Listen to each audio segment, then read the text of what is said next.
আল্লাহ তাআলা বলে, বান্দা হিসাবের সময় তো কাছাইয়া গেল, আখিরাত তো চলেই আসলো, কিয়ামত তো চলেই আসলো, আজও তো তুমি গাফিল হয়েই রইলা।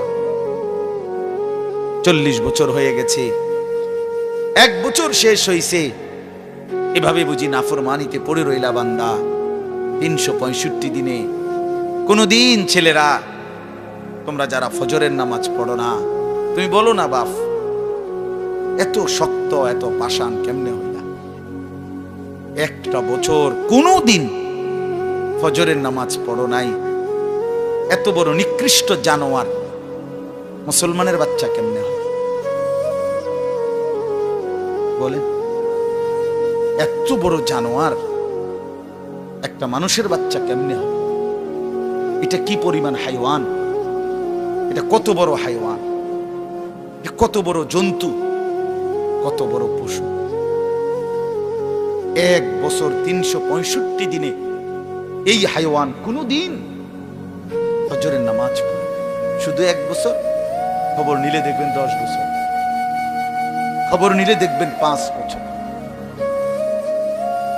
জানোয়ারের মতো, ইহুদির মতো, খ্রিস্টানের মতো চুল রাইখা তৃপ্তি বোধ করে। এর চাইতে অসভ্যতা, এর চাইতে নিকৃষ্ট রুচি, এত বিকৃত মানসিকতা কোন জন্তু জানোয়ারেরও হয় না। জন্তু জানোয়ার, তোমরা যে সমস্ত ছেলের চুল ইহুদির মতো, খ্রিস্টানের মতো, বেঈমানের মতো বেটা, তুমি একদম নিম্ন রুচির মানুষ, একেবারে ফসা মানুষ বেটা, তুই বেটা ফালতু লোক বেটা, তুই বেটা তোর কোনো রুচি বলতে কিছু নাই বেটা, তোর কোনো রুচিবোধ নাই বেটা। তার মতো মুসলমানের বাচ্চা হইয়া মুসলমানের ঘরে জন্ম নিয়া বেটা আল্লাহর আজান শুনলি, ডান কানে বাম কানে তোরে আজান দিছে, এক পবিত্র মা তোরে 2টা বছর দুধ পান করাইছে বেটা, কোন শরমে বেটা তুই ওই বেঈমানদের মতো চুল কাটলি বেটা? ওদের কোনো জাতপাত আছে বেটা? ওদের কোনো ইজ্জত আছে না, সম্মান আছে? আল্লাহ তাআলা কোরআনুল কারীমে বলছে, ইন্নামাল মুশরিকুনা নাজাস। কোরআনের আয়াত কিনা? আল্লাহ বলছে সমস্ত মুশরিক নাপাক, নাজাসুন নাজাস।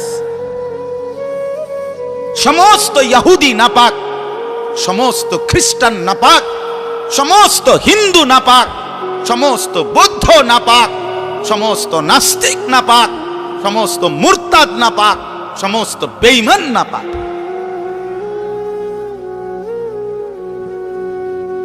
কার মতো বেটা চুল রাখলি? কারে দেখা বেটা পেশাব করে পানি লস না বেটা? কোন সভ্য থেকে শিখলি বেটা? এটা কার থেকে শিখলি? জীবনে 2-4 অক্ষর পড়ালেখাও করো নাই,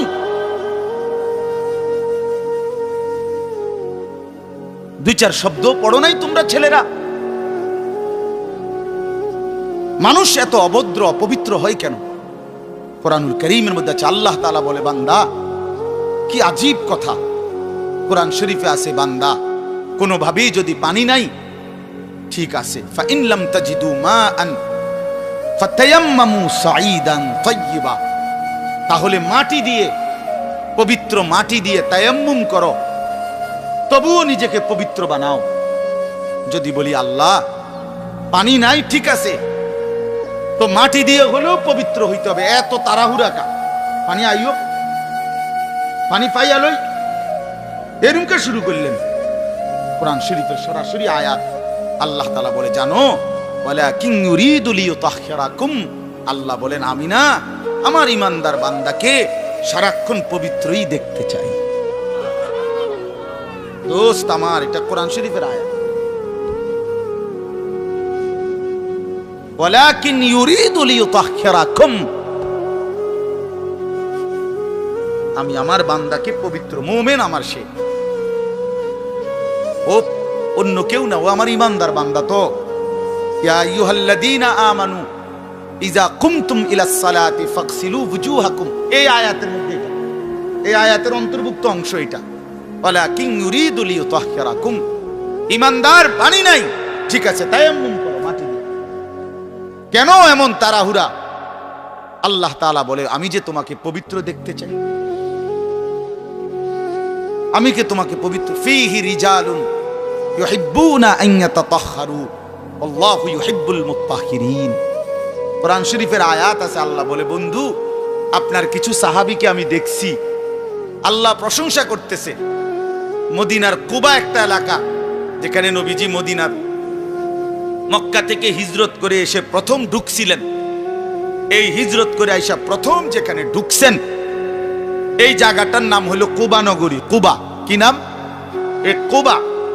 এই এলাকার যারা সাহাবী ছিল, ওনাদের একটা অভ্যাস ছিল, ওনারা ওই সময় পানির তীব্র সংকট ছিল, পানি কম ছিল আর কি। তো তীব্র পানির সংকট থাকার পরেও ওনারা খাবারের পানি, রান্নার পানি, মানে ভাত তরকারি রান্নার যে পানি আর খাবারের পানি কম খাইতো, কম ব্যবহার করত। এখান থেকে পানি বাঁচাইয়া পেশাব পায়খানার পবিত্রতার জন্য যে পানি দরকার, ওইখানে তারা পর্যাপ্ত পরিমাণ পানি ব্যবহার করত, যেন পবিত্রতার মধ্যে কোনো কমতি না হয়। আল্লাহর কসম, এই কথাইটা, তাদের এই আখলাক আচরণটা আল্লাহ এত পছন্দ করছে, কোরআন শরীফের আয়াত নাজিল করে ডাইরেক্ট তাদের প্রশংসায় আল্লাহ বলছে, ফীহি রিজালুন, আপনার সাহাবীদের মধ্যে কিছু লোক এমন আছে আমি দেখতেছি, ইউহিব্বুনা আন ইয়াতাতাহহারু, যারা ভালোভাবে পবিত্রতা অর্জন করাটাকে খুব পছন্দ করে। আল্লাহু ইউহিব্বুল মুত্তাহহিরিন, নবী শুনায়ে দেন, এমন পবিত্রতা অর্জনকারীদেরকে আমি আল্লাহও ভীষণ ভালোবাসি।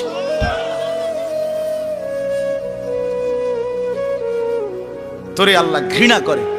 যুবক, তোদের যাদের প্যান্টে পেশাব, তোরা যারা টয়লেট পেপার ব্যবহার করো না, তুই নিকৃষ্ট রুচির মানুষ বেটা, ফালতু বেটা, ফালতু বেটা। চুল কেবল চুলের পিছনের দিকে ফিরাস বেটা, এতে মানে একটা কেমন লাগে। সামান্য সামান্য সহপাঠী বা সামান্য সেরকম আর সেরকম লাগতেছে তোরে দোস্ত, জিঙ্গাইলে না বলে সেরকমটা কেডা? সেরকম ঠিক আছে লাগতেছে, আমিও কই, কিন্তু সে কে যার মতো লাগতে আছে? হেইতে কেডা যে যার মতো? সেরকম তো বুঝছি, সেরকমটাকে। সেরকম কি গাঁজাখোর, না ফুট্টাখোর, না বাবাখোর, না ডাইলখোর, না হারামখোর, না মদখোর, না ইয়াবাখোর? কার মতো লাগতেছে তারে জিঙ্গা? তুই যে আমারে কইলি সেরকম লাগতে আছে, হেতে কেডা যার মতো লাগতে আছে আমারে? কথা বলেন। হ্যাঁ, তো জিঙ্গাইলে কবে দোস্ত ফুট্টাখোরের মতো লাগে, তোর বাবাখোরের মতো লাগে তো। কারণ কোন ভদ্র মানুষ, ইমানদার, নামাজি, কোন চরিত্রবান পবিত্র মানুষ নাপাক থাকতে পারে না। তো তাহলে তো এটা বুঝাই যায় তোরে কার মতো লাগে বেটা।